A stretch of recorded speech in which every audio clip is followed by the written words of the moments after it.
Hey team, are your uppercuts a little bit? If so, stick around, let's fix that. Let's really dive into this. Let's get the ultimate uppercut going.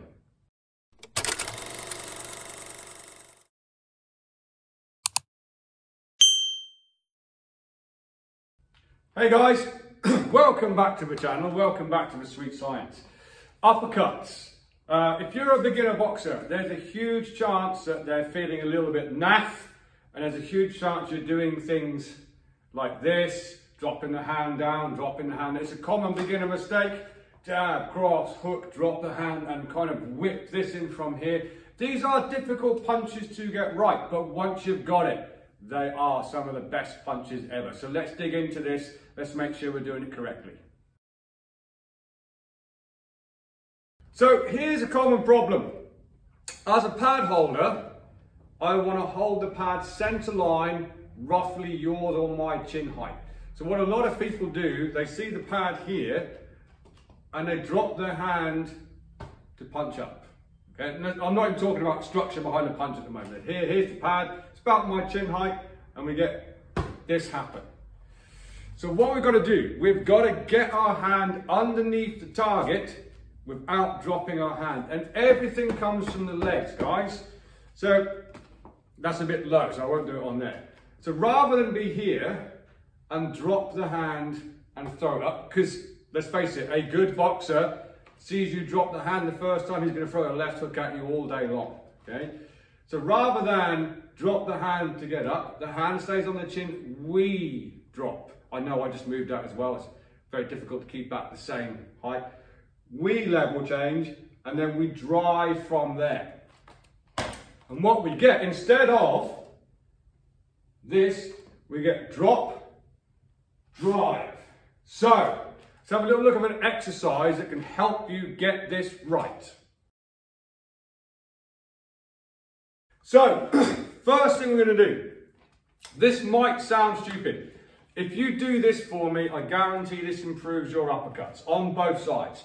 So we're going to adopt a boxing stance. Place your thumbs on your shoulders.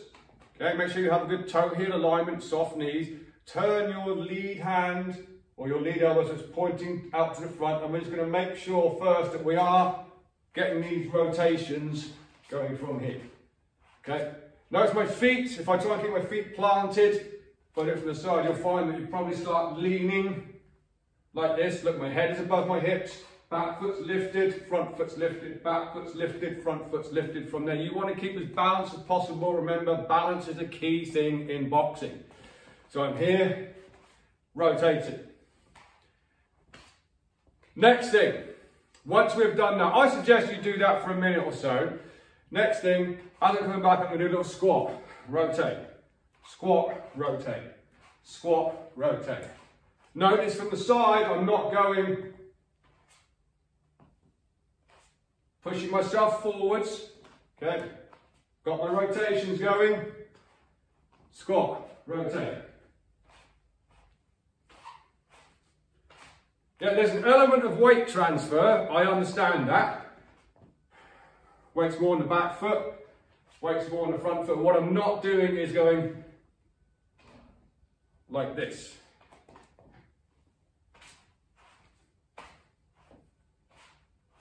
And then we can start putting the hand on. Level change. It's the same thing. The punch comes from here. I know I've got my hand down. It's all to do with the drive from the leg and the rotation of the shoulders. So what I'm not doing is that. Check yourself in the mirror, make sure you can't see this shoulder. So if you're doing this, so you can still see that shoulder, you haven't rotated. Yeah, it's supposed to be here. Yeah. Other things to look out for is the structure behind the punch. Make sure you're not doing this. Keeping the elbow too close. Bending the wrist, that's a no-no. Comes out, structure behind the punch. Rotate. Get a squat. And just start sticking the uppercut on the end. Let's have a look at the difference in power on a bag.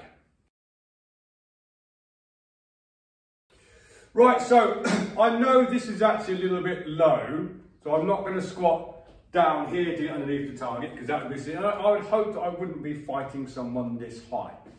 So I don't have much choice than to have the elbow out. I'm still going to have structure behind the punch, but I'm not going to try and hit underneath here. I'm going to hit more here. So don't pull me up in the comments for saying you just said to have your elbow out. I can't really do that on this.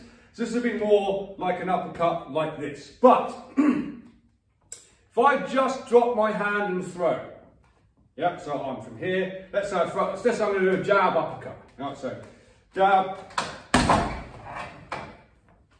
pulling the hand away from my face. Classic beginner's mistake. Yeah, I'm just using my arm. Yes, there's an element of power behind that. Not much, and it's not very defensively responsible. Pull the hand away, swing. It's not great technique. Said it in previous videos, concentrate on technique, the power will come. Just be patient, okay? So, jab goes out, I'll have a slight, you don't need to come all the way down here. You need a dip in the legs and that drive that we've just done with the rotations. So it's actually from here, slight dip, drive and rotate. It's more defensively responsible because the hand doesn't leave the chin until the last moment. So you've got this, I'll take this out of the way. You've got this, defensively back. This, all the way through that and defensively responsible. So instead of this, which is not good, you get a lot better. A lot better. Make sure you're not doing that. Yeah, back, slight dip, dip and drive. I call it dip and drive. Have that in your head. The other reason why you might be firing it a little bit quicker than what you want to is because you think the rhythm is ba-ba. Remember, there's an element of body mechanics to this. What I mean is, you might find, watch for this common mistake, that you actually dip and throw the shot at the same time.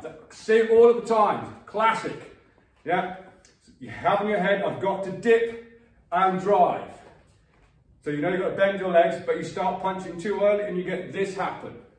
Yeah, watch for that, it's common. Yeah. Yeah. That's not it. Dip, drive. So instead of it being a 2-beat rhythm like bah, bah, it's more bah, bah. Yeah, because I've got a body mechanics as well. Yeah. Dip, drive. Lead hand. Let's have a quick look at that. So this is essentially exactly the same. And like most people, you'll probably find, because you're trying to get power on this shot, that you're dropping and throwing up here. Classic mistake. It's the same principle. I'm going to rotate, okay, I'm going to dip, drive. So I want to have this feeling in my hips and my shoulders of this rotation, yeah?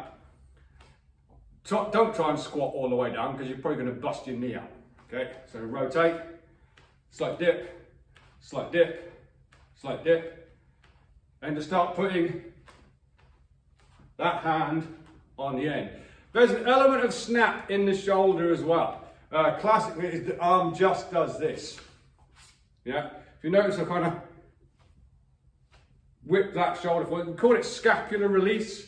So instead of just pushing, then imagine there's an elastic band from your chin to your hand.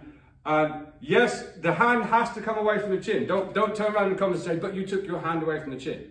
It has to, because you're going to a target, okay?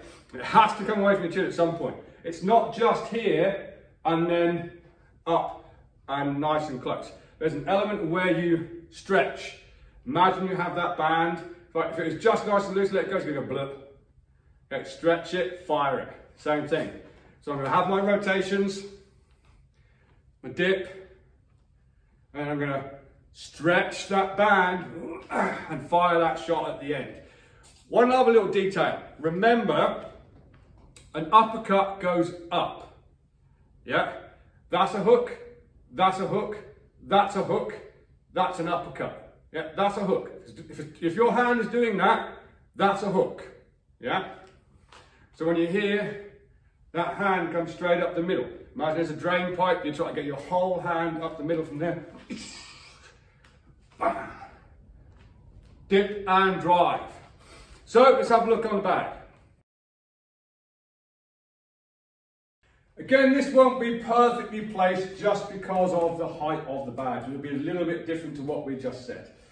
So here, I'm going to dip and drive that lead hand uppercut in. So from here, that's probably more powerful than what you're doing. If you're doing this, why is my uppercut not working very well? Okay, so you might, even if you're doing this for boxing for fitness, which I 100% think you should. Not everyone has to be a fighter, okay? That's never going to work and you're probably going to hurt your shoulder. Technique over power. Yeah, dip, twist and drive. Not all your punches have to be that. Remember there's volume punches. So if we were to do 2 uppercuts, let's just say we could do 4. There's no reason why you can't be here in close. We spoke about shoe shine in a different video. In fact, I'll leave a link in the description if you haven't done that. If you want to throw a powerful, if you want the ultimate uppercut, dip and drive. So if I was going to throw 2, one way of doing it would be not that great, is it?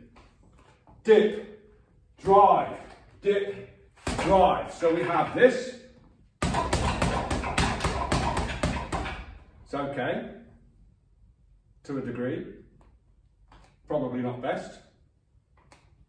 Or we just get our body working for us from here.